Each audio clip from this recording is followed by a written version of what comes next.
Hello everyone, welcome back to another video of error free learning. इसके पहले video पे हमने बात की थी मेश एनालिसिस के ऊपर, और आज हम बात करने जा रहे हैं नोडल एनालिसिस के ऊपर। यानी कि एक सर्किट के अंदर जितने सारे नोड्स हैं उन नोड्स के अंदर कितना वोल्टेज है, कितना वोल्टेज डिफरेंस है, कितना करंट फ्लो हो रहा है उस नोड में, कितना करंट आ रहा है, कितना करंट जा रहा है। ये सभी कैलकुलेशन जो आती है वो नोडल एनालिसिस के अंदर आती है, और नोडल एनालिसिस मेथड से ही हम उसको कैलकुलेट कर पाते हैं।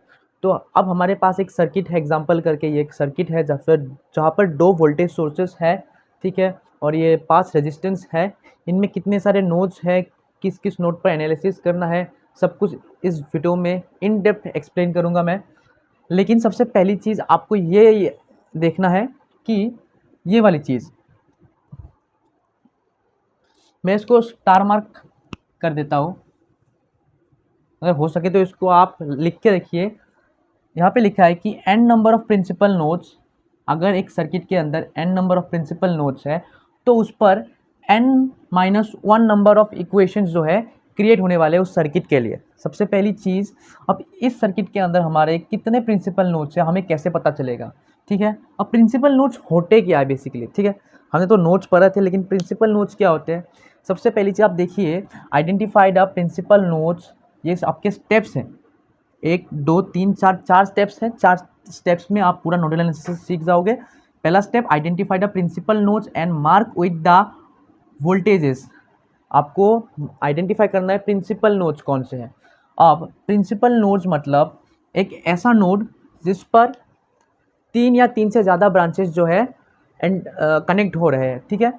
अगर कोई भी एक पॉइंट पे 2 ब्रांचेस कनेक्ट हो रहे हैं तो उसको हम नोड कहते हैं। अगर 3 ब्रांचेस कनेक्ट हो रहे हैं तब भी वो नोड होता है, लेकिन 3 और 3 से ज़्यादा होते हैं तो हम उसको जंक्शन भी कहते हैं, ठीक है, जंक्शन भी कहते हैं।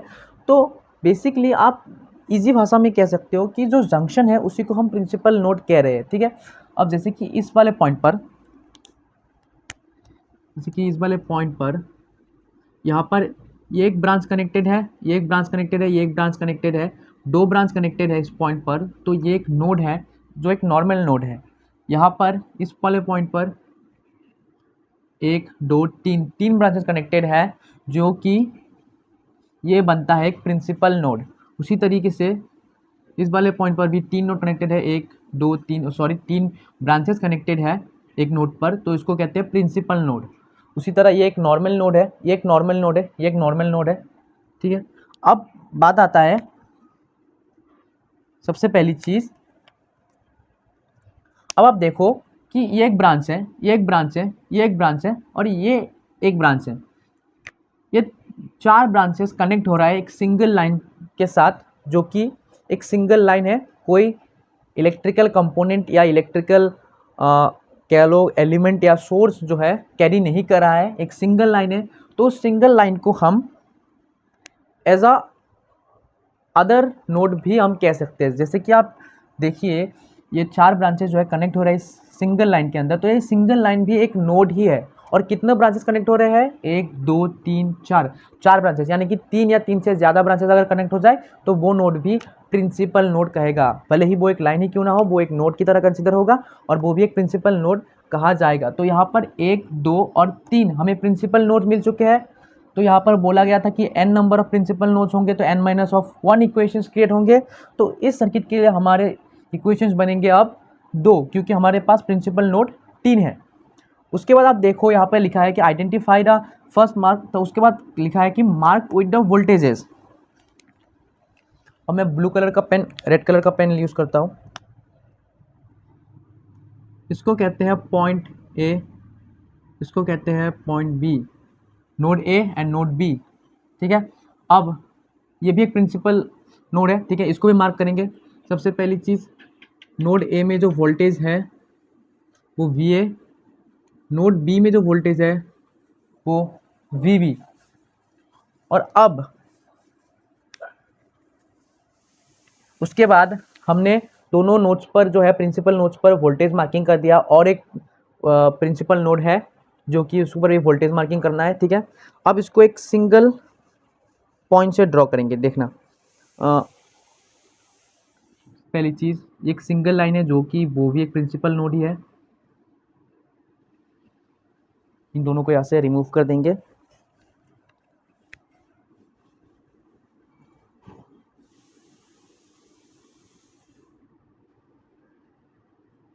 तो ये एक पॉइंट बन गया, ठीक है। अब ये नोट्स यहाँ पे नोट जो थे, कनेक्शन जो थे वो कट गया है, कट के इधर आ चुका है कनेक्शन इधर, जिसको हम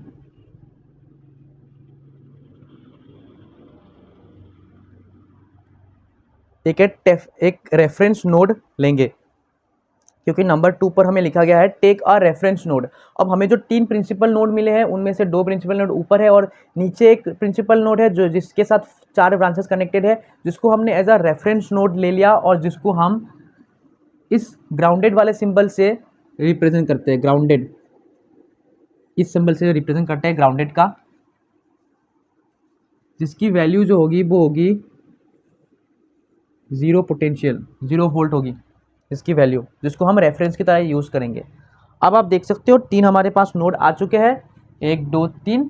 अब हम बनाते हैं कैलकुलेशंस करते हैं। तो mark the direction of current at principal nodes, यानी कि ये प्रिंसिपल 3 नोड्स हैं, लेकिन इसको हमने रेफरेंस ले लिया अब एक प्रिंसिपल नोड को।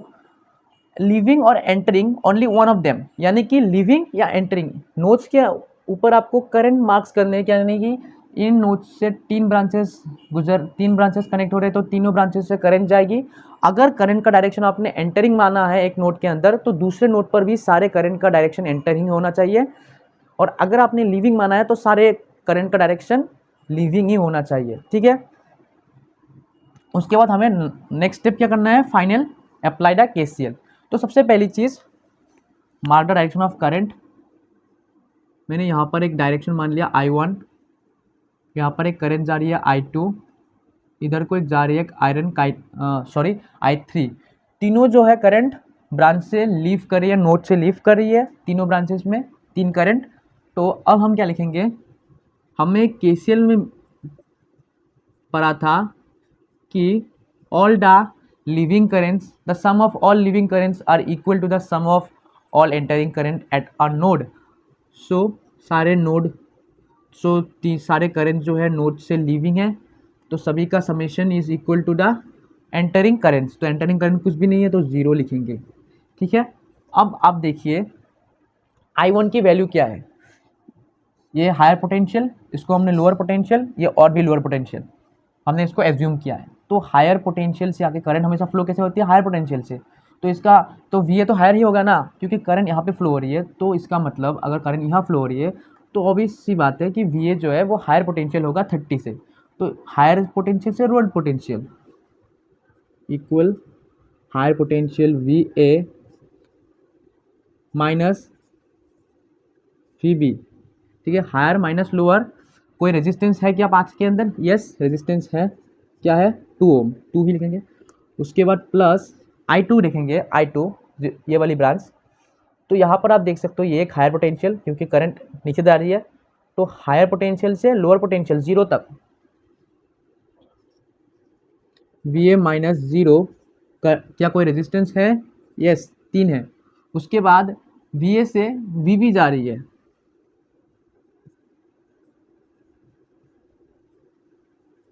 क्या कोई रेजिस्टेंस है, हाँ 4 ओम है, इक्वल 4। इसका एलसीएम लेंगे, एलसीएम कितना होगा 12, इसकी एलसीएम होगी 6 वी ए माइनस 180। अगर इसको हमने 12 बनाना है तो 6 से मल्टीप्लाई, यानी कि इन दोनों से भी 6 से मल्टीप्लाई, तो 6 वी ए 30 इंटू 6 180 प्लस इसको 4 से मल्टीप्लाई तभी 12 बनेगा, तो 4 वी ए, अब 0 0 ही होता है। अब इसको 12 बनाना है तो 3, तो इसके लिए 3 V A minus 3 V B equal 0। तो अब हमें क्या करना है, कैलकुलेशन करना है। 12 को आप बाहर ले जाइए, 0 हो जाएगा। 6 we A plus 4 we A plus 3 V A 13 V A, उसके बाद माइनस 180 और माइनस 3 वी बी।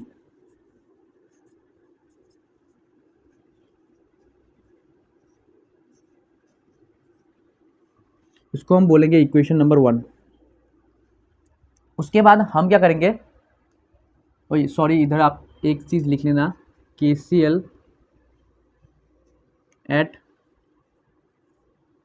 नोड ए, ये चीज़ लिखना क्योंकि हमने KCL अप्लाई किया है, ठीक है। और उसके बाद KCL एट नोड बी, तो नोड बी पर जब हम KCL अप्लाई करेंगे तो क्या होगा, इस पर भी मार्क कर लीजिए करंट, यहाँ पर current leave, current leave, current leave. क्यों लीव लिया है, क्योंकि इस पॉइंट पर भी सारे करंट लीव लिया है, तो ये भी सारे करंट लीव ही होगा, ठीक है। प्लीज़ इस चीज़ को नोट कीजिएगा, वरना कैलकुलेशन में गड़बड़ी हो सकती है। I4, I5, I6,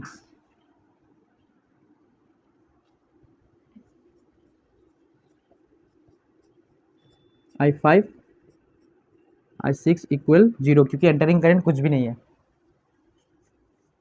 उसके बाद अब देखो I4 क्या हो रहा है, VB से VA जा रही है, हायर पोटेंशियल से लोअर पोटेंशियल, पाथ के अंदर एक 4 ओम रेजिस्टेंस है, तो बनेगा VB minus VA divided by 4 plus VB से 0 पोटेंशियल तक, VB से 0 पोटेंशियल, तो VB लिखेंगे, 0 लिखने की कोई ज़रूरत नहीं। उसके बाद 3 ओम रेजिस्टेंस से क्रॉस हो रही है। उसके बाद प्लस 6 I6 क्या होगा, VB माइनस कितना वोल्टेज, 20 वोल्टेज, ये हायर पोटेंशियल से lower potential across the path of 2 ohm resistance.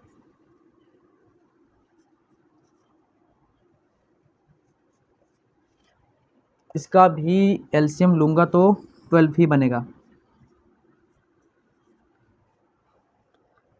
अब इसको अगर मैं 12 बनाने की कोशिश करूँ 4 को, तो 3 लगेगा, अगर 3 अगर यूज़ होगा तो ऊपर भी 3 मल्टीप्लाई होगा, 3VB माइनस 3VA प्लस ये 3 है, इसको 4 चाहिए तो ऊपर भी 4 मल्टीप्लाई होगा,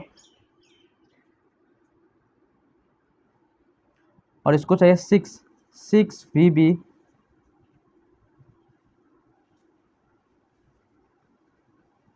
और 6VB माइनस 6 इंटू 2 120। मैं इस लाइन को एक्सटेंड कर देता हूँ, 120 0। तो उसी के साथ साथ अब आप देखो, अगर हम इसको सिंप्लीफाई करेंगे, 12 को उधर भेज दिया 0, 3VB plus 6VB plus 4VB 13VB। उसके बाद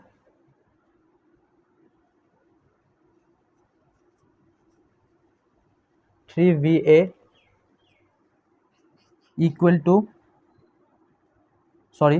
माइनस 120, आप इक्वल भी लिख सकते हो लेकिन प्लस 120 हो जाएगा तब। ये इक्वेशन नंबर 1, ये इक्वेशन नंबर 2, दोनों को मार्किंग कर लिया है। अब हमें निकालना है VA की वैल्यू और VB की वैल्यू। कैसे निकलेंगे, फिर से आपको कैल्सी का यूज़ करना है। अब मेरे पास अभी कैल्सी अवेलेबल नहीं है, तो मैंने स्मार्टफोन के अंदर ही इसको जो है इंस्टॉल करके रखा है। आपको कैल्सी में कैसे पुट करना है ये आपको साइड में दिख जाएगा।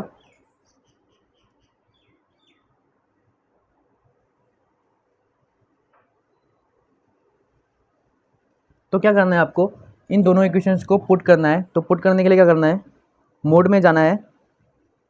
उसके बाद मोड में जाने के बाद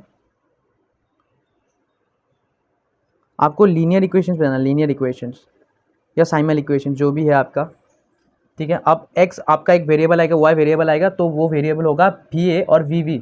x होगा VA, जिसको जो मानना है आपकी मर्जी। उसके बाद यहाँ पे 13 इंटू एक्स मान लो VA को, ठीक है।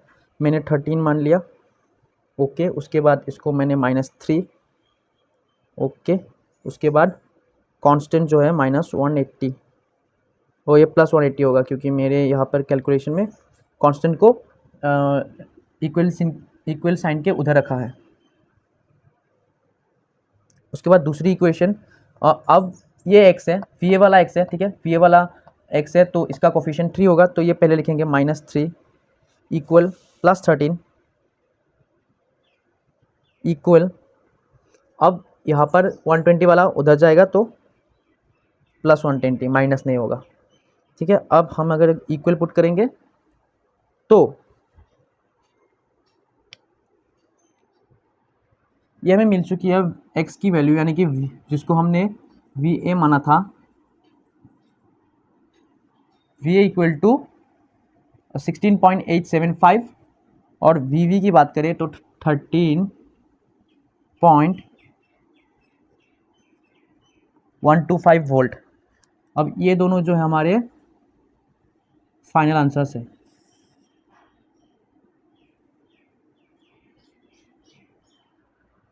तो हमने नोड के ऊपर जो वोल्टेजेस है वो हमने फाइंड कर लिया है कि जो नोड ए है उस पर वी ए वोल्ट है जिसकी वैल्यू है 16.87, और जो बी नोड है उस पर वी वी वोल्टेज है जिसकी वैल्यू है 13.125 वोल्ट। तो इस तरीके से आप नोडल एनालिसिस कर सकते हो। अगर अब नोडल एनालिसिस के अंदर अगर कोई दूसरा सोर्स आ जाए, मान लीजिए इस पर यहाँ किसी भी ब्रांच के अंदर करंट सोर्स आ जाए, तो आप उसको कैसे सॉल्व करोगे, अब आपको दिखाते हैं हम वो वाला मेथड।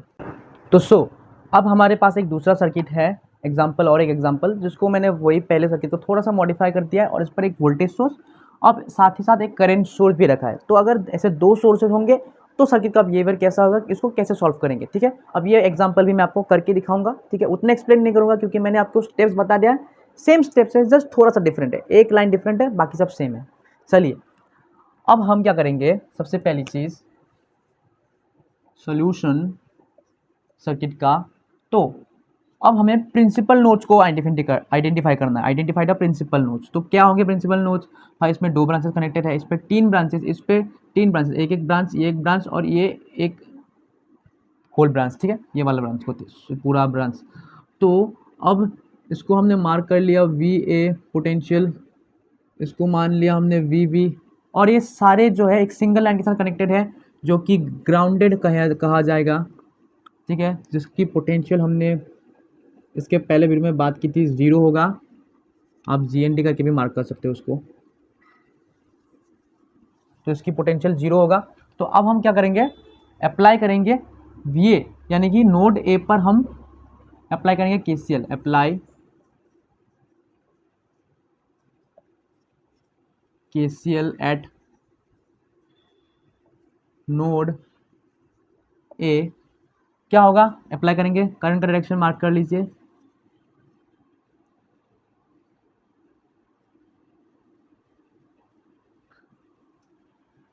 आई होप आपको दिख रहा होगा, I1, यही प्रॉब्लम है इसके साथ, कभी कभार विजिबल नहीं होता व्हाइट बोर्ड के अंदर, यही प्रॉब्लम होती है व्हाइट बोर्ड में। अब ब्लैक वाला भी विजुअल नहीं हो रहा है, इसको मैंने I4 मार्क कर दिया। सभी करंट को मार्क कर लीजिए, पहले में जिससे मार्क किया था ऐसे ही मार्क किया हमने इस बार भी, ठीक है। सारे को हमने लिविंग ही रखा है, ठीक है। एंटरिंग भी रख सकते हो, अगर इसको एंटरिंग रखोगे तो इसको भी एंटरिंग रखना पड़ेगा। तो अब क्या करना है आपको, I1 plus I2 plus I3 सीधा लिखेंगे। I1 क्या है, VA minus 15 volt,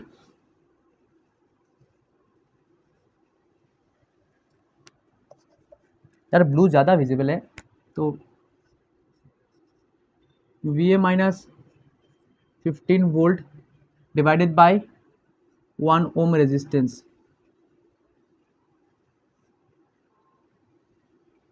plus VA 0 volt, VA और 0 वोल्ट तो V ही बनेगा, V, जीरो को आप ना लिखो कोई बात नहीं, 5 ओम जो पाथ में आपको मिला है, उसके बाद plus VA minus VB, VA minus VB equal 0, कौन सा रेजिस्टेंस है,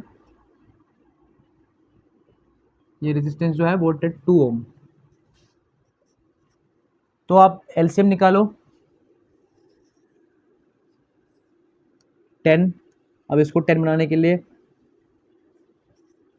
10 VA 150 मल्टीप्लाई होगा ना 10 ऊपर से भी, तो यहाँ पर 2 चाहिए, तो 2 VA प्लस 5 VA माइनस 5 0, अब 10 उधर जाएगा, 0 हो जाएगा, 10 VA, 2 VA, 5 VA, 17 VA, 5 VB, और इसको हम उधर ले जाएंगे कांस्टेंट को, क्योंकि हमारे कैलकुलेटर के अंदर कांस्टेंट उधर है। आप अगर आपके कैलकुलेटर के अंदर कांस्टेंट इधर है तो आप ऐसे ही अरेंज कीजिए जैसे आपका कैलकुलेटर पे है। इसको बोलेंगे इक्वेशन 1। एक वैल्यू थी 15 वोल्ट। अब देखो, अब जा रहा है लिखा, तो applying KCL eight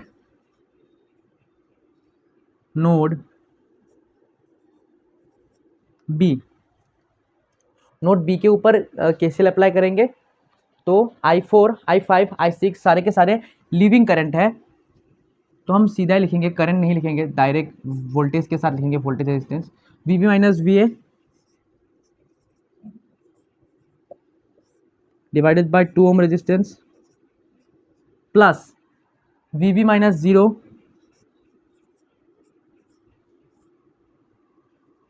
divided by 10 ohm resistance. VB minus 0 10 ohm resistance path के अंदर है। उसके बाद VB माइनस, अब आप देखो, अब जो असली खेल है ना करंट सोर्स का अब दिखेगा। यहाँ पे देखो VB माइनस 0 डिवाइडेड बाय कोई रेजिस्टेंस सोर्स नहीं है सॉरी, तो VB माइनस 0 कोई रेजिस्टेंस सोर्स नहीं है, लेकिन एक करंट सोर्स है, ठीक है। अब करंट जो है I6 वो है लिविंग, इस नोड से निकल रहा है, लेकिन यहाँ पर एक करंट सोर्स है तो डायरेक्टेड है ऊपर की तरफ, जो कि नोड के अंदर जा रहा है, यानी कि ये रिप्रेजेंट कर रहा है कि मैं नोड के अंदर जा रहा हूँ, और ये कह रहा है कि मैं नोड के अंदर नोड से जा रहा हूँ, और ये कह रहा है कि मैं नोड में आ रहा हूँ। तो ये वाली तो हमने एज्यूम की थी, वो तो प्रॉपर नहीं है, लेकिन ये तो प्रॉपर है, सर्किट में पहले से ही दी हुई है, ठीक है। 5 ओम, उसके साथ मैग्नीट्यूड भी है, डायरेक्शन भी है, तो ये तो हमने एज्यूम की थी। तो इनमें से डोमिनेटिंग कौन होगा, ये होगा, ठीक है। तो ये डोमिनेटिंग होगा तो डायरेक्शन होगी वो इसकी डायरेक्शन होगी। इसका मतलब जो I6 की वैल्यू है वो 5 एम्पियर ही होगी, ठीक है। जो I6 की वैल्यू है वो 5 एम्पियर होगी, लेकिन डायरेक्शन अलग होगी। तो हमने डायरेक्शन माना था इस तरफ, लेकिन करंट जा रहा है उस तरफ, यानी कि 5 एम्पियर जो कि I6 है, I6 अब 5 एम्पियर है, हमें पता चल चुका है, क्योंकि एक सेम ब्रांच सेम करंट, बस डायरेक्शन अलग है। I6 नीचे जा रहा है, नोड से निकल रहा है, ये नोड के अंदर जा रहा है, तो I6 की वैल्यू क्या होगी, इसके अपोजिट का वैल्यू होगा, क्या होगा, माइनस।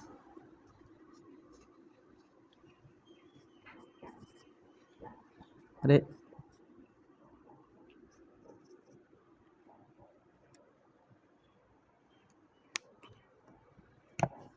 सॉरी गाइस, मार्कर ख़राब हो चुके हैं, लगता है इंक डालना पड़ेगा।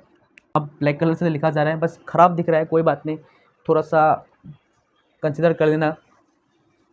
अब क्या हम करेंगे, इसको 5 सीधा वैल्यू ही पुट कर देंगे, कोई रेजिस्टेंस या वोल्टेज लेने की ज़रूरत नहीं, अब 0, ठीक है। अब इसको आप वहाँ पे ले सकते हो, क्योंकि क्या है कि ये दोनों करंट जो है लिविंग है, अब ये करंट एंटरिंग बन रहा है, ठीक है। हमने माना तो लिविंग था बट एंटरिंग बन रहा है, तो आप इसको वहाँ पे भी लिख सकते हो।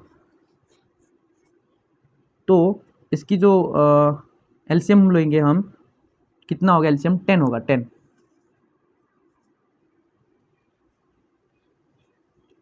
5 VB 5 VA प्लस VB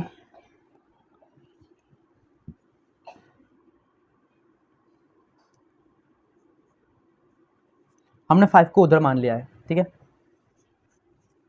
अब हम क्या करेंगे, 10 को वहाँ पर मल्टीप्लाई कर देंगे, और VB plus VB, 5 VB plus VB 6 VB। अब ये भी ख़राब हो गया, माइनस का साइन है, माइनस 5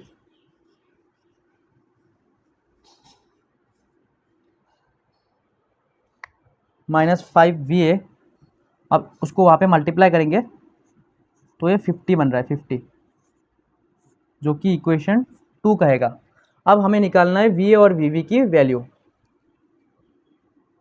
नीचे लिख देते हैं,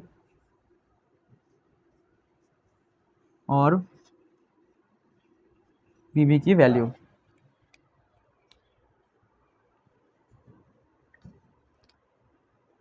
फिर से कैलकुलेटर ओपन। अब जो स्टेप्स मैंने आपको पहले इसके पहले वीडियो में बताया था वही सेम टू सेम। अब देखना पहला इक्वेशन क्या है, 17 V A minus 5 V B, ठीक है, 17 V A minus 5 V B plus 150। उसके बाद क्या होगा 6, ये तो बी है ना, V A minus 5 V A plus 6 V B plus 50। तो इसको हम सॉल्व करेंगे तो इसकी जो वैल्यू आएगी 14.935 वोल्ट आ रही है, और जो वीवी की वैल्यू आएगी वो आएगी 20.779 वोल्ट।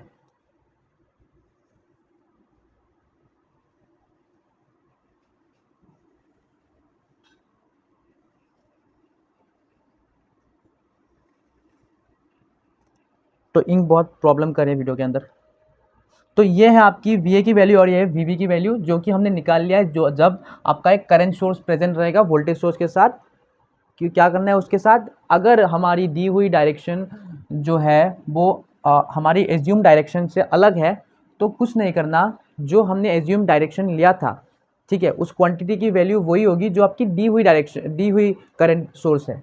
अब हमने एज्यूम किया था I6, यहाँ पर दिया है कि 5 एम्पियर की करंट है, लेकिन जा कर रहा है, उल्टा जा रहा है, तो I6 की वैल्यू क्या हो जाएगी -5 है। अगर यहाँ पर यह करंट सोर्स डायरेक्टेड है ऊपर और ये अगर -5 होता, अगर पहले से ही इसका वैल्यू -5 होता तो I6 की वैल्यू कितनी होगी, अगर -5 है ऊपर की तरफ जा रहा है, I6 नीचे जा रहा है, ठीक है, तब I6 की वैल्यू होगी -5, तो तब बन जाएगा +5, ठीक है। तो यहाँ पर अब माइनस दिया नहीं है, प्लस दिया है, तो इसको उल्टा कर दीजिए इसके लिए, इसकी डायरेक्शन के लिए, जिससे इसकी I6 की वैल्यू हो जाएगी